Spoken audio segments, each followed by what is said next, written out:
They could 26. Jesus Christ. Okay. It's a big difference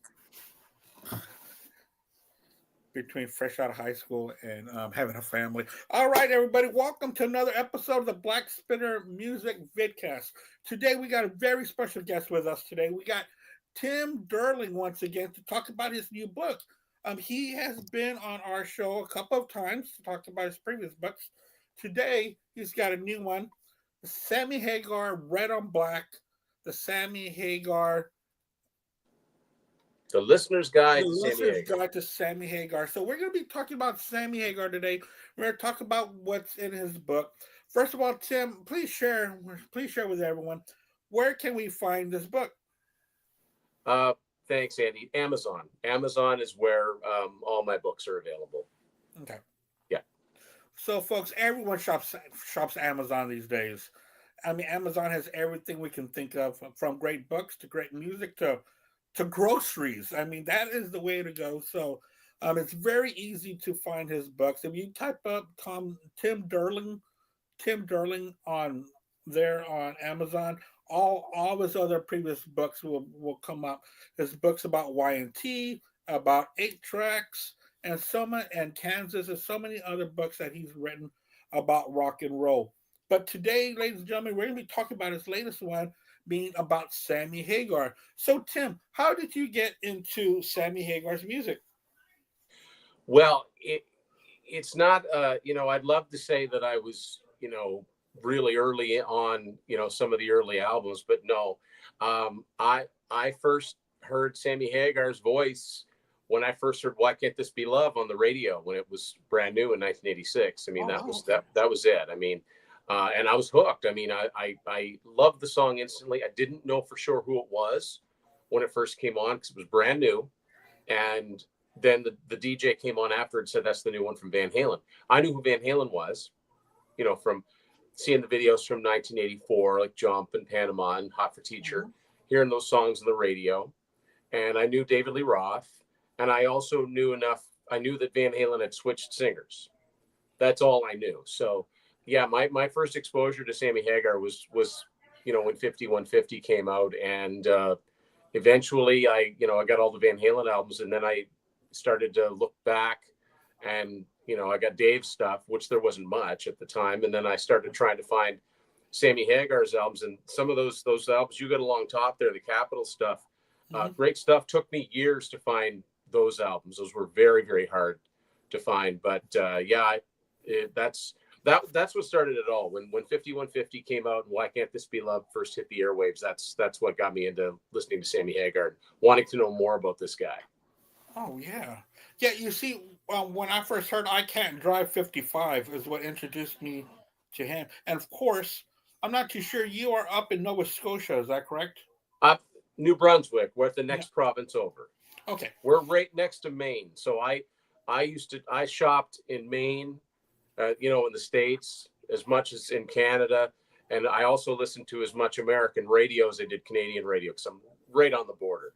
Okay. Yeah, so when it came to MTV and the videos for I Can't Drive 55 and stuff like that, um you weren't watching those at the time? Well, the funny thing is that Sammy, as a solo artist, Right. was really only really big in the States. He did okay in the UK, but up here in Canada, he had albums that charted, but he didn't get the radio play. He didn't get the video play. I didn't see the Can't Drive 55 video Okay. until a little bit later. Up Oh, here, okay. up here in Canada, we didn't have MTV. We had Much Music. That was our music channel that went on the air in '84. We didn't get it in my area until early 1986. Okay. And yeah, I don't remember seeing a lot of Sammy Hagar solo videos at all. Um, Right. so, no, I was a little late to the party on that one. And, if I'd had heard that song previously, I probably would have liked it. So, Well, yeah, yeah. I think that's what introduced me because they would play. Because living in Texas, they played a lot of his solo stuff because he toured yeah. Oh, Texas he a was big lot. in Texas. I mean, Yeah, one of his albums, I think, was recorded in San Antonio. yeah, yeah. Yeah. Exactly. So you and I are about the same age, almost. So I was introduced to Sammy Hagar at a very young age, and when I heard that he had joined Van Halen, we'll talk about that later. I was very intrigued about that and was very excited about that because I like Dave a lot, but I like both bands. I like both with Sam and Dave. Yeah, I'm yeah. not one of those that chooses one or the other. No, I I never think, understood that. I never yeah, understood. I never understood why you had to take sides. But I think it's easier to understand that if you came in with Sammy, and yeah, if you were a fan anyway, than if you weren't. I kind of understand why it would strike because it was very different. They had the same name. They really were two different bands with the they same were. name. Both great bands, Yeah, but yeah, it was a totally different approach. I mean, Eddie's writing changed when Sammy joined because Dave was fantastic with what Dave did, does. Hmm. but all of a sudden you get Sammy in there and you got a guy that can sing anything, any kind of melody, whatever he might come up with. Sammy could sing it, and it made for a different sound, and I think every bit as good. But that's the Sammy era. That's when I came in. That's my Van Halen. Yeah, Doesn't mean I don't like the Dave albums because I do, and yeah, I've been a fan, all along. But uh, yeah, yeah. But really, Sammy came on my radar with Van Halen, and I think if you were my age, like I was born '74, so so was I. I didn't have any older brothers or older cousins to introduce me to heavy rock.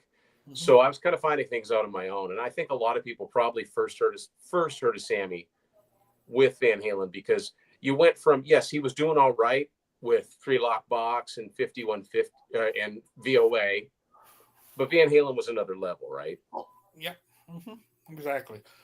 But I welcomed the change because we've listened to music our whole lives, Yeah, Tim, and we know that after a 10-year period, this is something Al and I talk a lot about.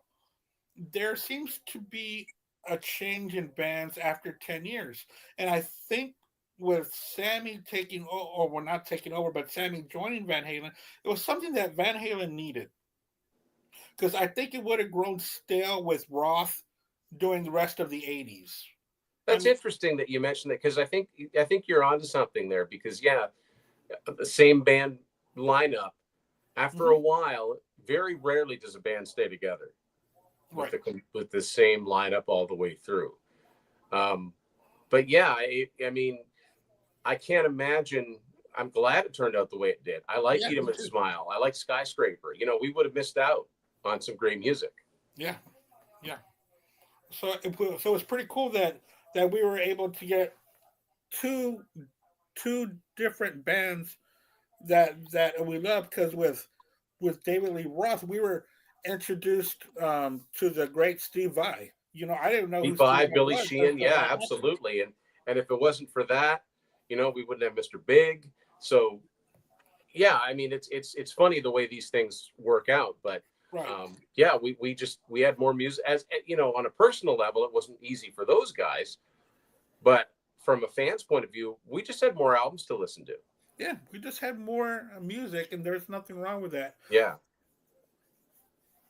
So, which album do you think was his breakthrough album? I know that you said 5150, but now that you did a little bit of more research, you wrote a book about him. What do you think was his true stepping stone into the rock world? Well, it was very, very much in it by degrees. Because after the first two Montrose albums, when he went solo, he signed with Capitol Records, and Capitol Records I don't think, didn't really seem to know what to do with him as an artist. They had him record all kinds of different style songs. They had him doing songs by Van Morrison and Bob Welch and Donovan, and not rock songs. You know what I mean? Kind of like you mentioned my Y&T book, another one of my favorite bands, and also a Bay Area connection. But I don't think A&M knew what to do with Y&T. So it took a while. I actually think on a certain level, Sammy broke through to a level he hadn't been to before with the album that's just above VOA on your display there, the live album All Night Long from Yeah, '78. That was that that one, was yeah. that was I think that was one of his first albums that charted. Didn't chart very high, but obviously that meant a few more people were buying his records than had before. And I still think that's one of the best, if somebody wanted to hear, the best of Sammy from that period, I'd say listen to the live album. Yeah. Then obviously when he changed from Capitol Records to Geffen Records between 80 and 81, that was a huge period because suddenly he was with a rock oriented label. A new label was something to prove. And so Standing Hampton was absolutely his breakthrough album. It was his first album to go gold. He All Fall in Love Again peaked at 43. He almost had a top 40 single. That was absolutely the door being kicked open. Okay. So that was his breakthrough album. As far as sales, VOA was his first platinum album. Standing Hampton eventually went platinum. I think it went platinum in 92, but VOA, and mostly because of I Can't Drive 55, was his first album to go platinum within its initial chart run. So, but Standing Hampton, I think absolutely was his commercial breakthrough, although the All Night Long live album started to break down the door a little bit. But, that's also depending on where you are, because if you were in the UK, the record right above your head, Danger Zone, that went all the way to number 12 in the UK in 1980, which is... Oh, wow. Yeah. I mean, I think it only peaked at 85 in the US on Billboard. So clearly EMI in the UK were doing more to promote Sammy than Capitol was in his own country. Sammy did really well in the UK around the time of Street Machine and Danger Zone. I mean, his live 1980 album was at least partially recorded at the Hammersmith Odeon. So, he could draw a big crowd. I think that one of Def Leppard's first tours, I know they opened for AC/DC in 79, but they also opened for Sammy Hagar. Well, and to record an album at the Odeon, that's a very prestigious place. It's an iconic place. Absolutely. And there's when I talk about that album, that live 1980, which wasn't released until 1983, to capitalize on his success with Geffen.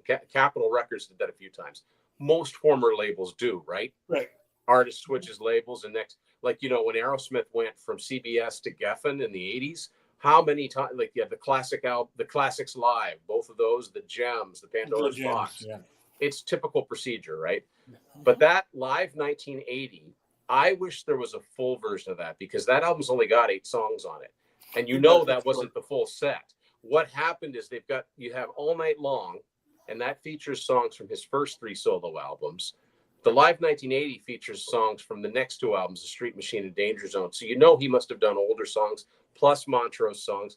I'd love to have an expanded edition of that show, that Hammersmith Odeon show. I think that would be fantastic, because there's no way that they only recorded the songs that we've heard. They must have recorded the whole show. Right. Yeah. There's some reissues that should really happen with Sammy's catalog. Right. That's a good point, because you said that album was a big breakthrough from the live album, and you think about it, it's got Bad Motor Scooter on it. It's got I Have Done Everything for You. That's an important That's an important song for Sammy. I've Done Everything for You. It really is. Yeah. And that's something that in the book.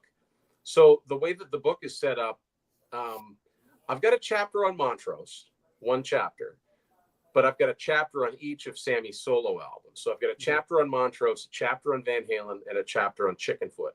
But really the focus of the book is his solo material, whether it's with the Wabaritas or the Circle.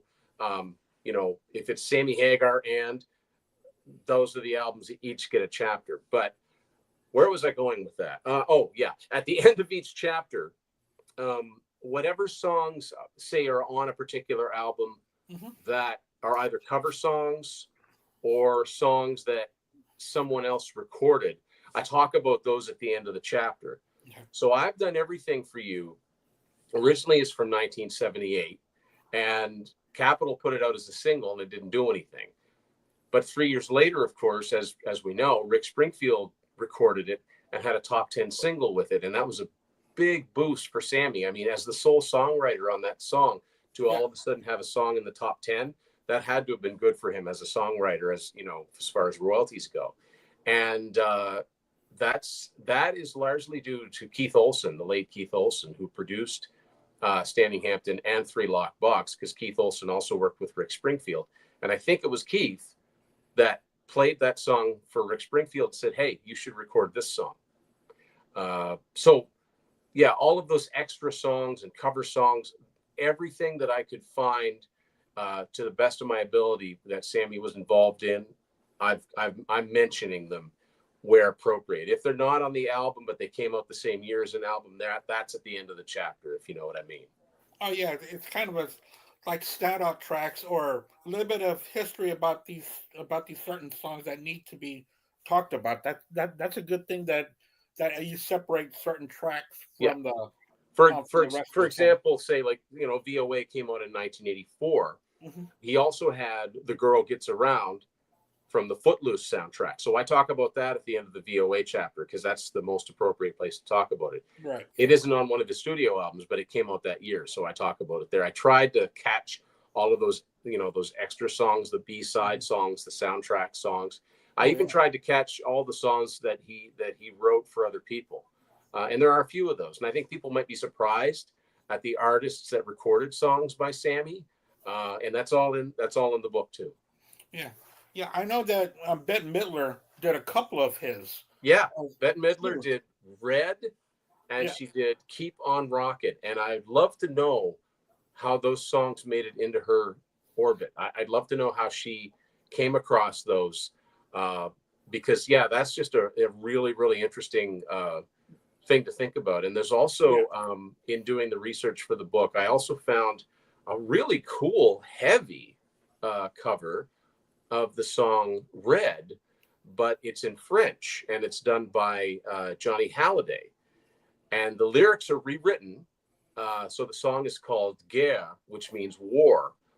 So the lyrics are French. They're different lyrics, Right. but the music, you can tell what song it is. It's the song Red, but it's actually a little bit heavier, but it's in Wow. French.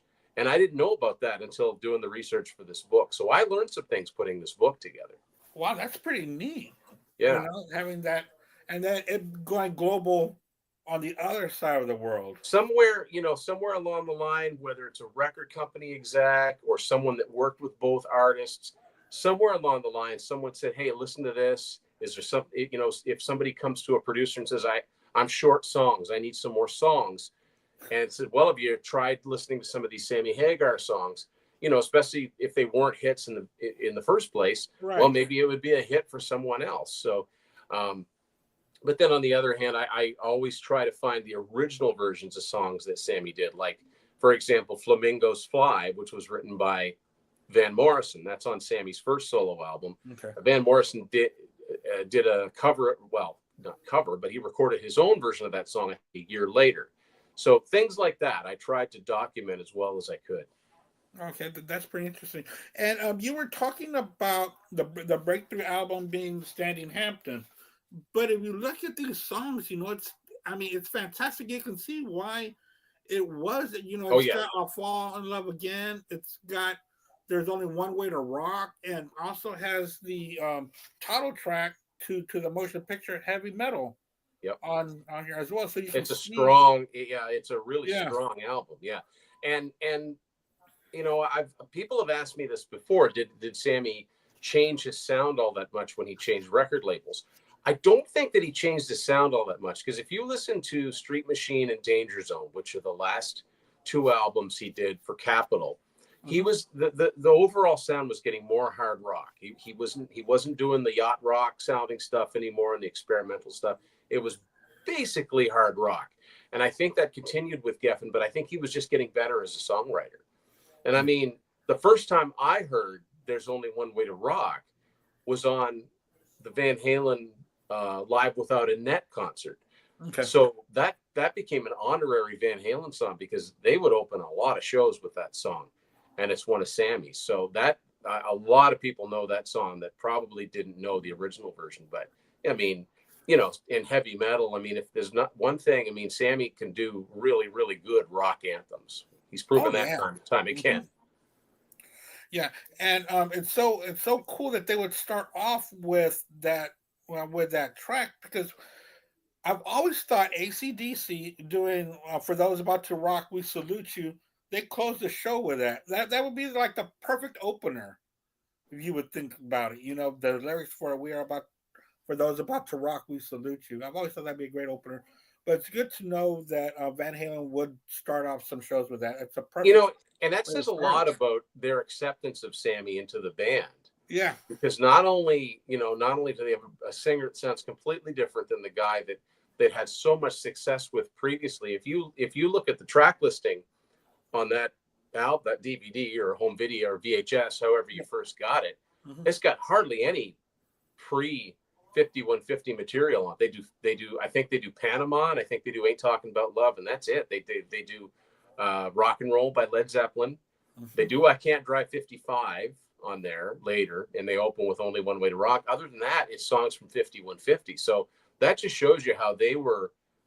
If you think about it, that took a lot of guts to Yeah.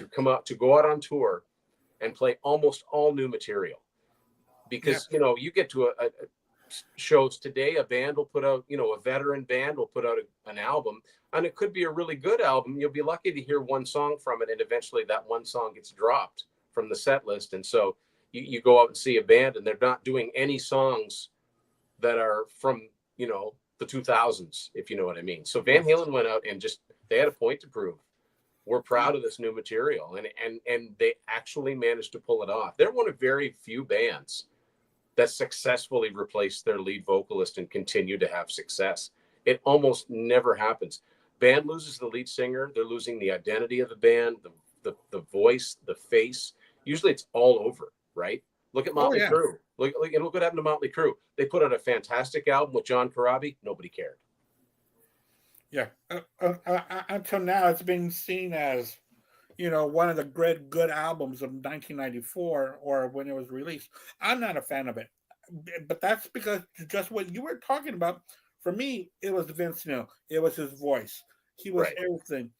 And you were just talking about how Van Halen on that tour, how they did mainly new stuff, Yeah. and that's because they changed singers. And Van Halen was an iconic band with David Lee Roth, and to really have the guts to come out and say this is who we are now, Yeah. that's that's a that is a big statement And of what and, they and do with also Sammy. the fact that the fact of the matter is only Dave could sing those songs. So Yeah. it's really, Sammy struggled singing stuff like Jump and Ain't Talking About Love, and not that they weren't bad songs, and not that he thought they were.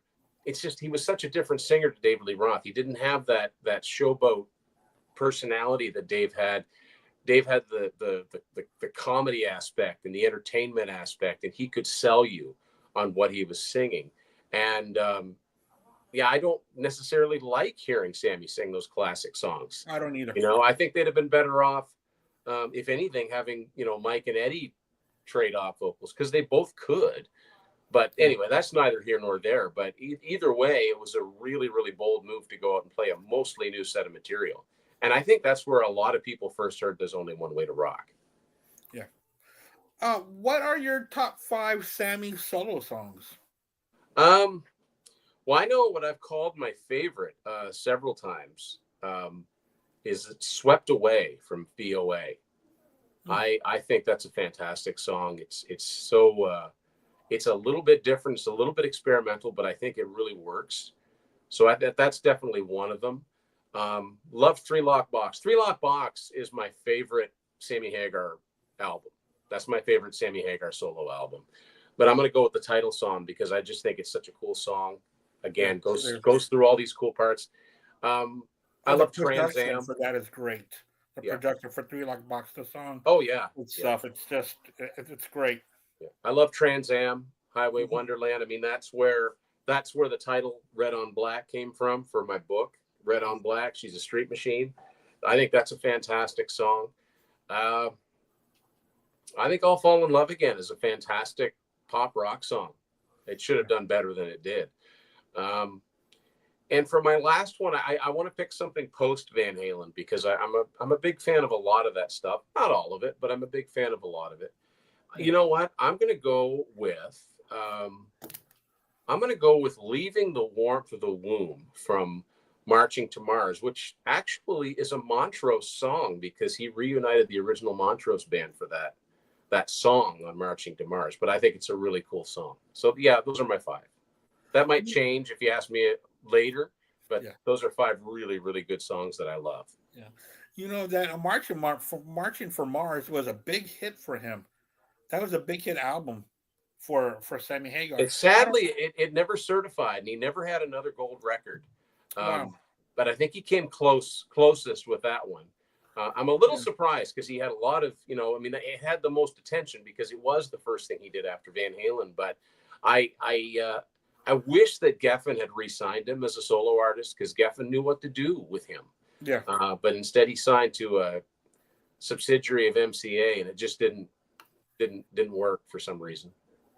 Probably didn't have the means to really Well, push and then for also it was the 90s, and the 90s was a really difficult time for like traditional melodic rock hard rock. all Yeah. around, period, right? I mean, even Def Leppard's, Slang only went gold, and they, that less than 10 years ago, they had a 12 million, 15 million selling album. So Yeah. it was a rough time, but but it is a really good album. It's probably my second favorite of Sammy's albums, Marching to Mars.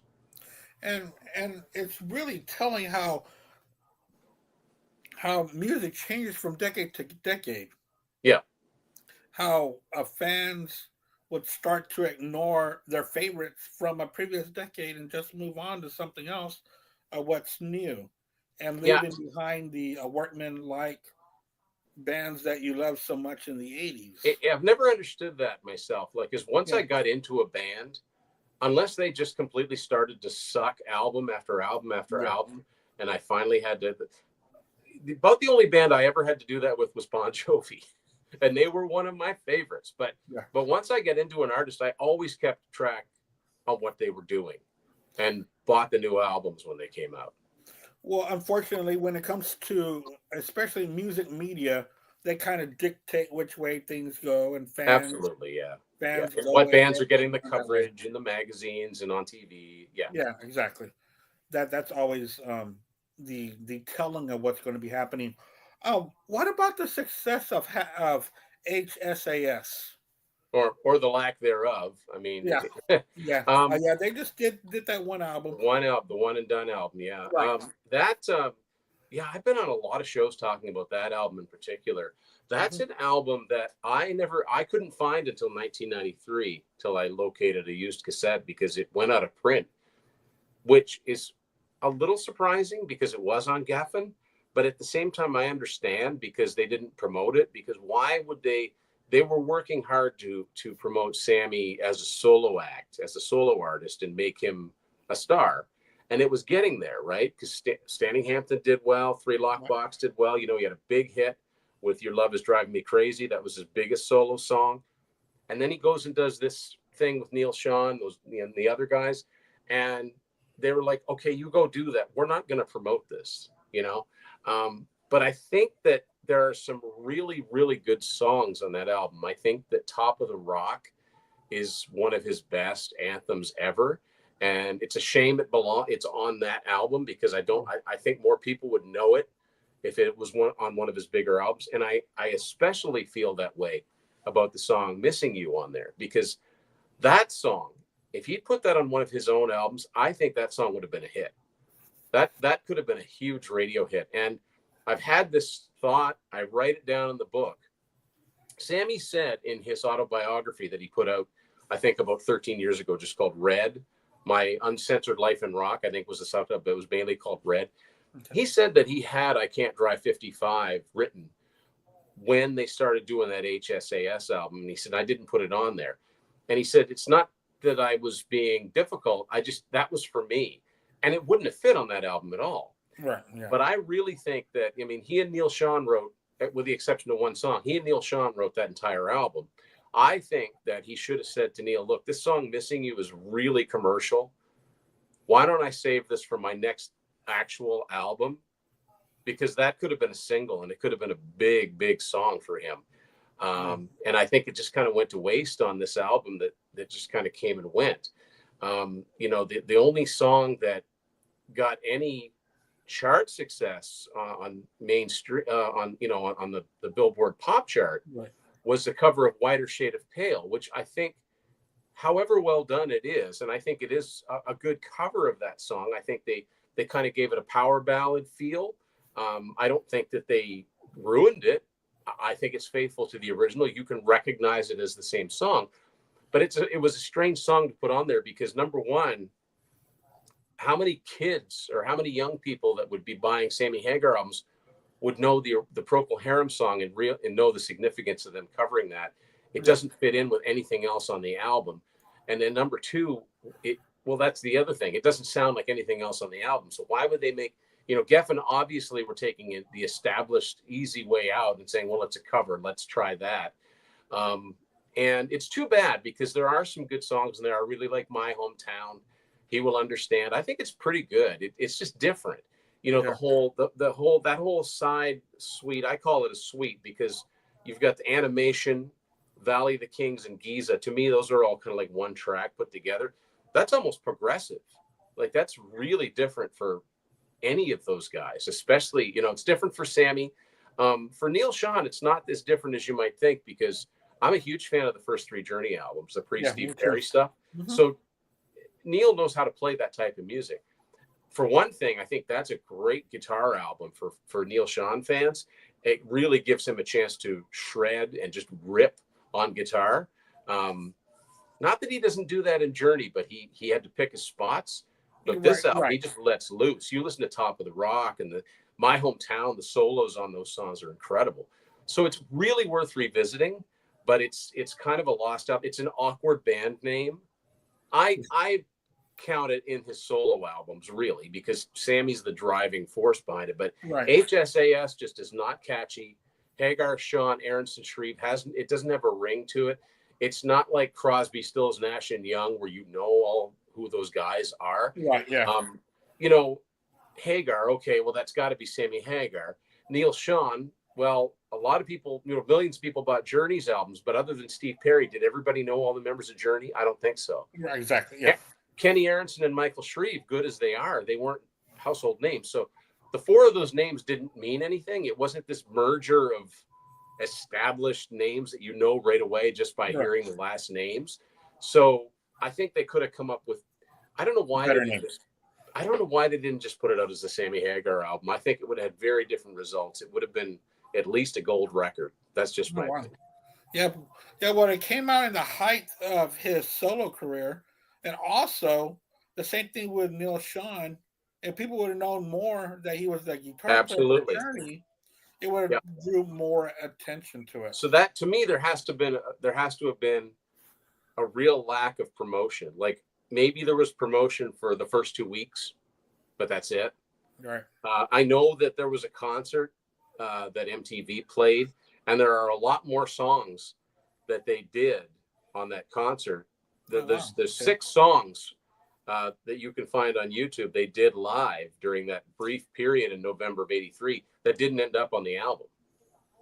So there's another deluxe edition that I would love to see. I'd love to see a release of that CD, Blu-ray, vinyl. I'd love to see the complete concert from that. But again, it's very obscure. Who's going to buy it, right? Yeah. They'd have to market it under Sammy's name. They wouldn't dare, because who cares about an HSAS reissue? Because unless you're a huge Sammy Hagar fan, those letters don't mean anything to you. Right. And I wonder if they could put it together in a Sammy box set. Tracks. You bring up a really good point, Andy. There should be a Sammy Hagar box set. There's never been. And he's got enough material, and because of the way that the music industry works, Universal Music owns most of the masters to the songs he's done because they own Capitol now. They own Geffen.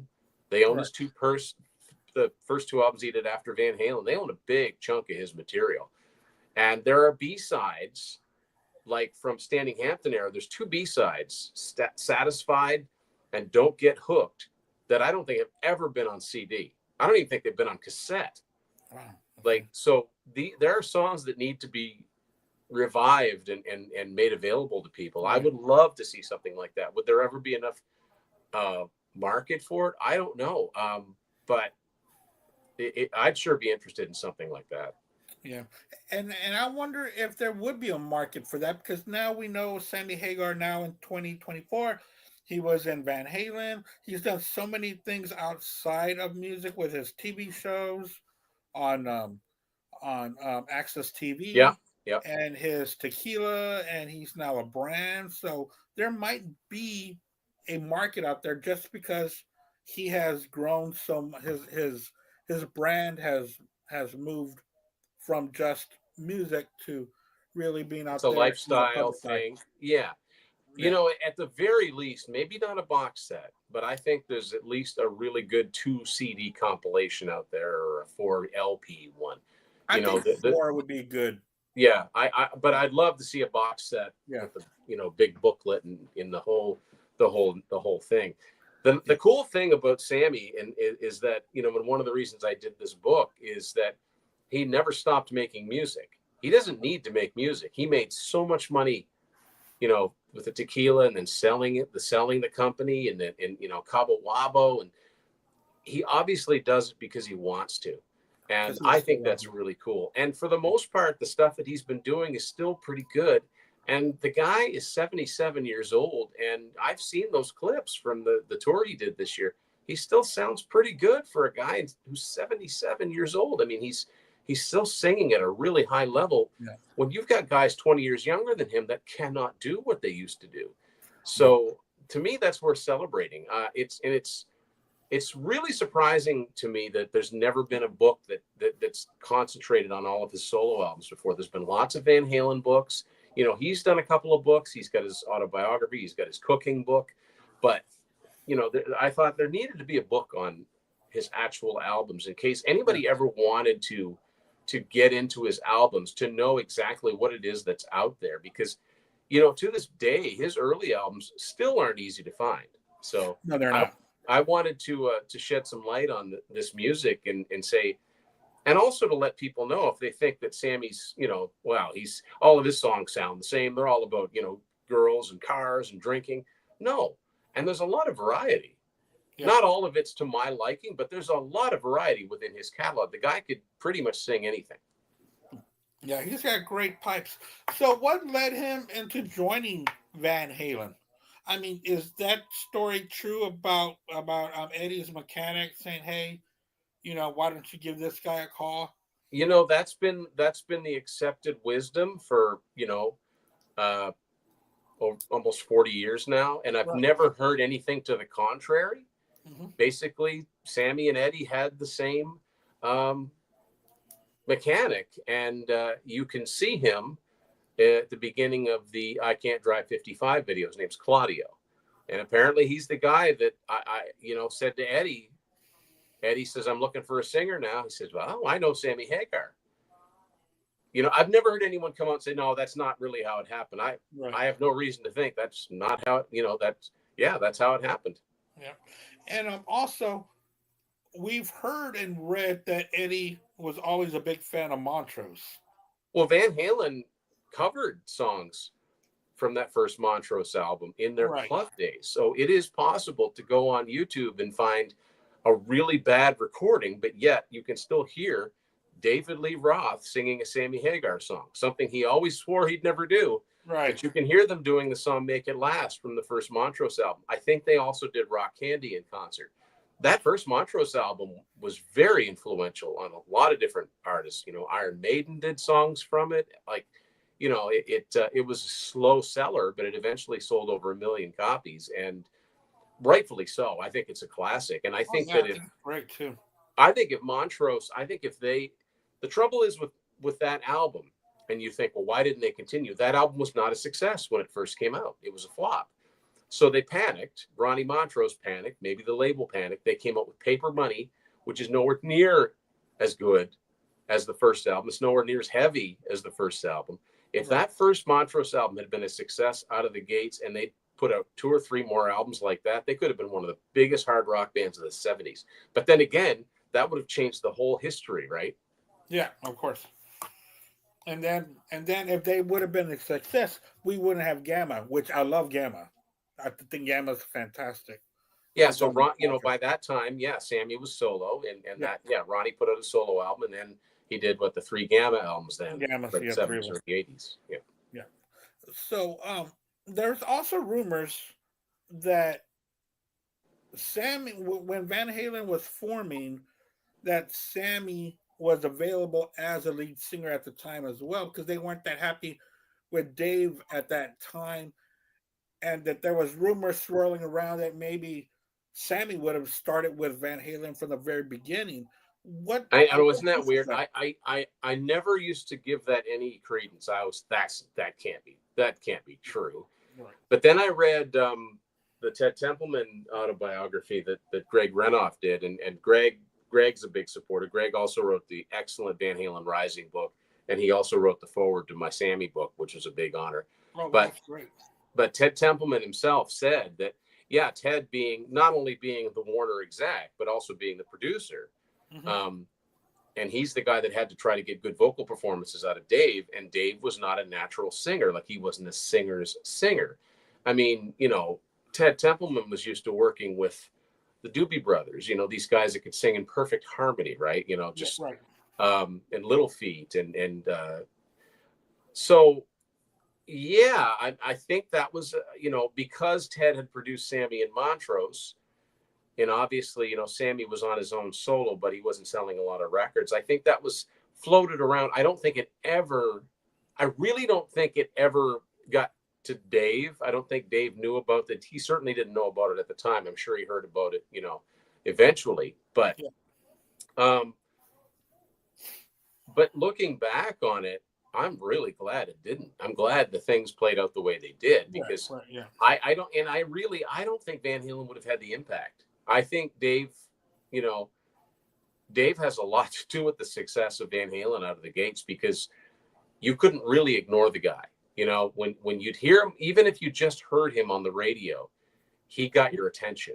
He was And different from everybody else at that time. He really was. absolutely, Yeah.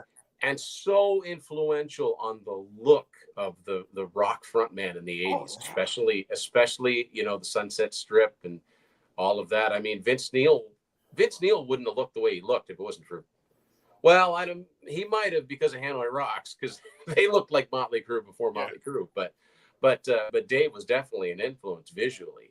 um but for Sammy to come out and like, I just don't, you wouldn't have had those songs. You wouldn't, Sammy singing Ice Cream Man wouldn't have the same, Oh no, you no. know. Yeah. And Dave wrote interesting lyrics. He really did. And that's one thing Ted Templeman said. I really grew to appreciate, him as a lyricist, and really realized he was a smart guy. Like, he had a brain on his shoulders. Oh yeah, and he And, really does. He still and, does.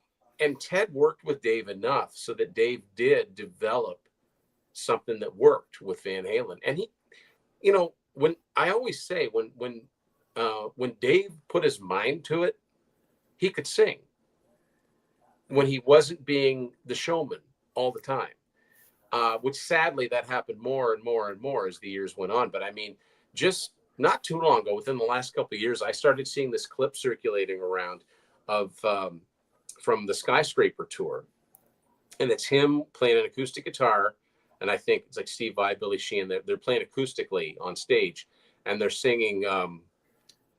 Oh, it's a Beatles song. It just went right out of my. I've just seen a face, Oh, I love that song. and it sounds good. Like, Dave sounds really standing there singing. He's not jumping. He's not kicking. He's not spinning. He's just standing there singing, Yeah. and he sounds really, really good. And that's something I wish that he'd done more often, because I think that would have proved the critics that, oh, this guy can't really sing. Look at him up there. He's hooping and hollering and Yeah. kicking and mugging for the camera. But, if every once in a while he'd cool it just a little bit and say, no, I got this. I can sing this. Um, and how different would history have been? I think they'd have been a perfectly good band if Sammy'd been with them from the get go, but it wouldn't have been the same. Right. Yeah. It's so odd that you say that, because when you think of Dave, you think of this big Gonzo kind of personality going into the '80s. In the '70s, we had Ted Nugent and Robert Plant being these godlike blonde guys, and then with David Lee Roth carrying that torch into the '80s. Yeah. That also had a lot of weight to it, because Sammy and Dave don't have the same kind of personalities.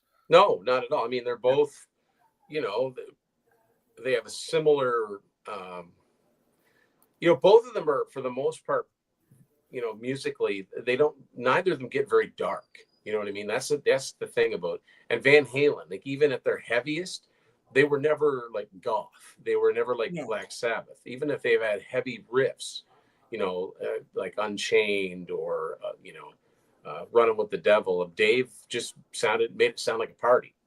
Yeah, yeah. It sounded fun. It sounded It sounded fun. uplifting. It made Yeah, it you, was different. want to learn how to play the guitar, play the drums, or it didn't, it invented a new style of music in a lot of ways. There hadn't been anything quite like it. So, what are your top 5 Van Hagar songs? I hate to say Van Hagar. I hate that I word. know to But me, that's that's a how term like people hair use it. metal. I don't like it, but everybody knows what you mean when you say Yeah, it. So yeah, but I hate it. yeah, I'm not big on it either. But well, I got to say, Why Can't This Be Love? That was the gateway, and I still think it's an amazing song. I've never It been is. tired of it.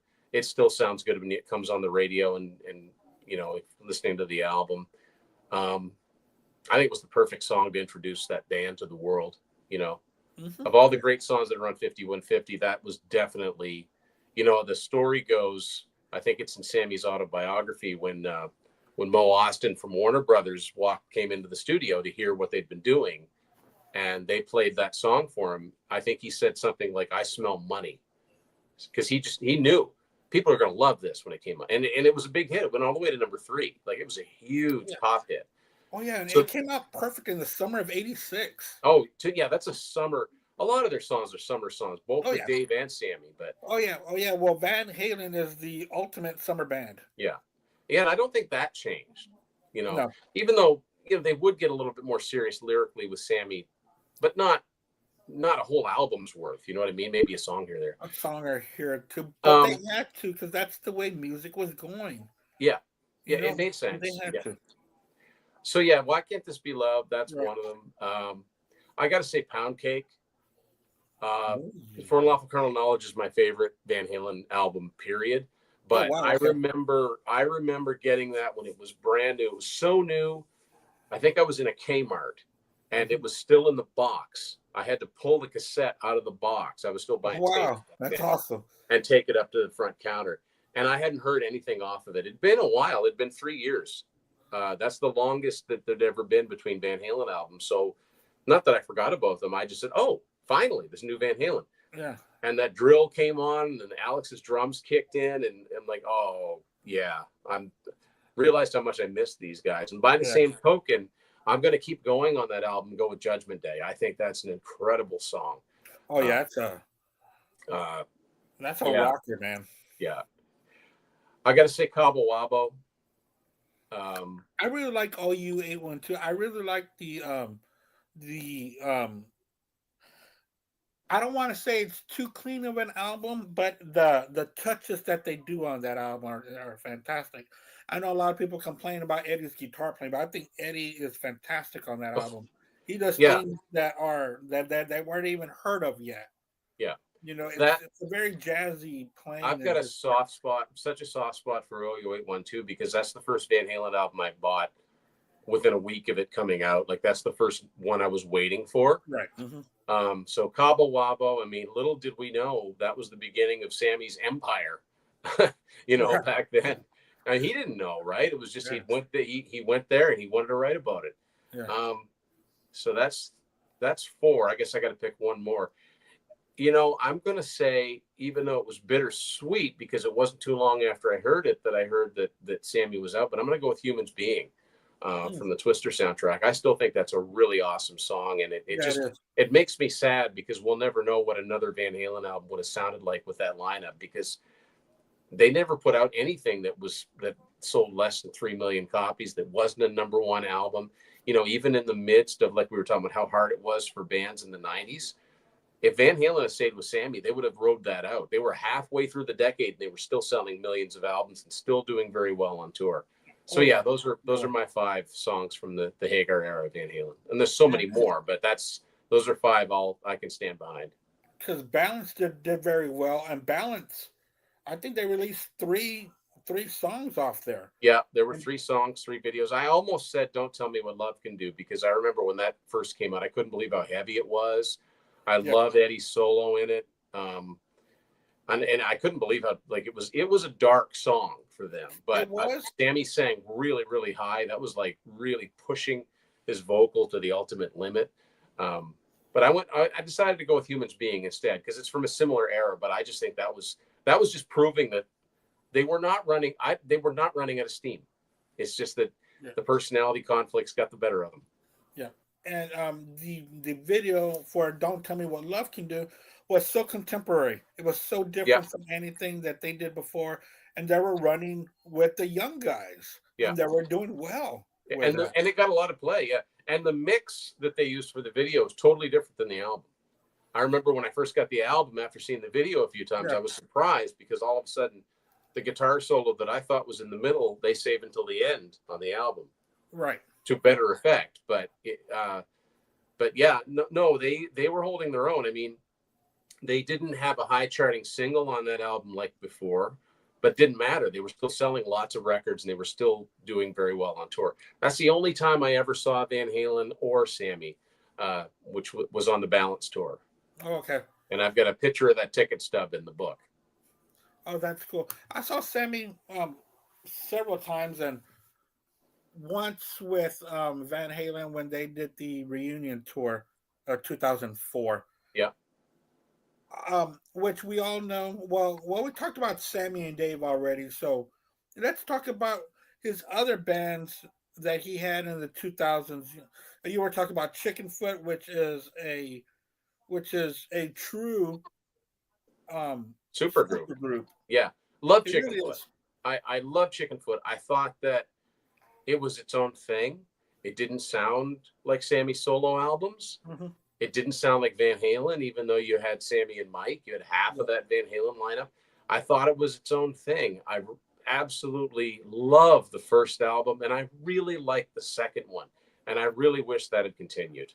It's sad that that didn't continue. Although, I mean, the lineup that Sammy's got now is essentially Chickenfoot Mark II yeah, because Kenny Aronoff being on drums, Kenny did the second Chickenfoot album tour because Chad couldn't because he had to go back to the Chili Peppers. right. Um, but yeah, I really, really like Chickenfoot. And when I was putting this book together, I forgot that the first Chickenfoot album actually went gold. And I remember how excited I was when that happened because that was almost unheard of for a veteran rock. I mean, it was a new group, but it really wasn't. It was a bunch of old rock guys to have a Yeah, gold yeah, record in 2009.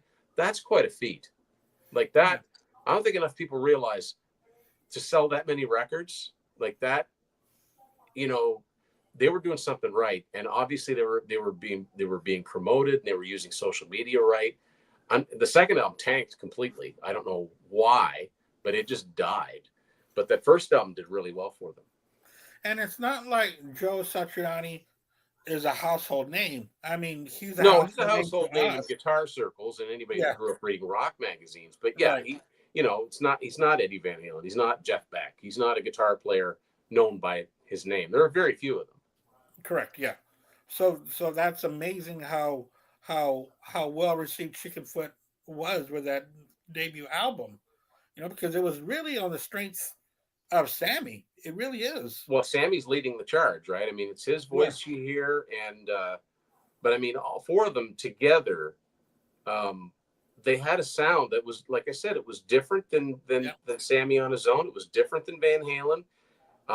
It certainly didn't sound like, for the most part, it didn't sound like Joe's albums. It certainly didn't sound like Red Hot Chili Peppers. Oh It was yeah. its own. Exactly. It was its own animal, and yeah, I'm sad that that didn't continue. But Yeah. I still think Sammy put out some good albums after that too. Okay. That's great. So tell everybody where they can find your book again. Please tell us. Absolutely. All of my books, all 4 of my books are on Amazon. And whatever country you live in, whatever your local Amazon is, whether it's in the UK, whether it's in Australia. And I know that, in Canada and the US anyway, you'll. Oh no. So like Tim was saying, that his books can all be found on Amazon. We're very excited to have him here on with us. So go ahead, Tim. Oh man, so we lost Tim, but his books are available on Amazon. He has other books besides the Sammy Hagar that has dropped. It is called Red on Black. He also has books about the eight track, also about the eight track, about his collection of eight tracks. Also, he has a book about Y&T and Kansas out there. So check him out. He's a great guy. His knowledge is fantastic. He also has a YouTube page called Tim's Vinyl Confessions that he keeps up to date daily. Tell us more about your YouTube page, Tim's Vinyl Confessions. Thanks, Andy. Yeah, I've had this. I've had the books are kind of an extension of the page because all I ever wanted to do is talk about the bands that I love. So I've been doing Tim's Vinyl Confessions for over 10 years now. Oh wow! And I post 3 videos a week, like full length videos for Saturday, Sunday, and Monday. Every Friday, I do an album review. That's a shorter video. Post shorts regularly, and I post daily to Instagram and Twitter and Facebook. So if you're looking for me online, it's Tim's Vinyl Confessions wherever. If you put timsvinylconfessions.com, that takes you straight to my YouTube page. Oh well, that's great. Well, thank you so much for being on, Tim. Thank you for taking the time to be on Black Spinner. I will share this with you so that you can go ahead and share it to whoever and wherever. So thank you so much, Tim, and congratulations on all of your successes with your books and you continuing living your dream pretty much. You know, talking about music and writing about music. I mean, I'm not going to get That's rich all we've doing ever this. wanted ever since we were kids. Yeah, I'm not going to get rich doing this, but it sure is fun, and I do appreciate the support. So yeah, thanks for having me on, Andy. I mean, this is such a big help to me. Just an independent, I don't have an agent. It's just me. Right. I'm a self-published, so all of these appearances help immensely, and I just like spreading the word about this music. When people come back to me and say, hey, I got your book and I bought a couple Kansas CDs and it's pretty good, and Yeah. that's all. And or I started listening to Y&T and I'm getting the same thing. I bought your book and I bought a couple Sammy CDs to go with. Great. That's the goal. So Yeah, to get people more involved yeah, there's a lot this of great music, music that and we he's love done it. outside of those Van Halen and those Yeah. Van Halen albums and those 4 Geffen albums that were the most popular. There's a lot of good stuff. Yeah, yeah, and also to sell a few books too. So That doesn't that's suck. a win. That's a win-win all the way around. Okay, thank you everybody for watching. Thank you, Tim. You take care, and we'll be in touch, my friend. Thank you, Andy. Thanks, everybody. You're welcome.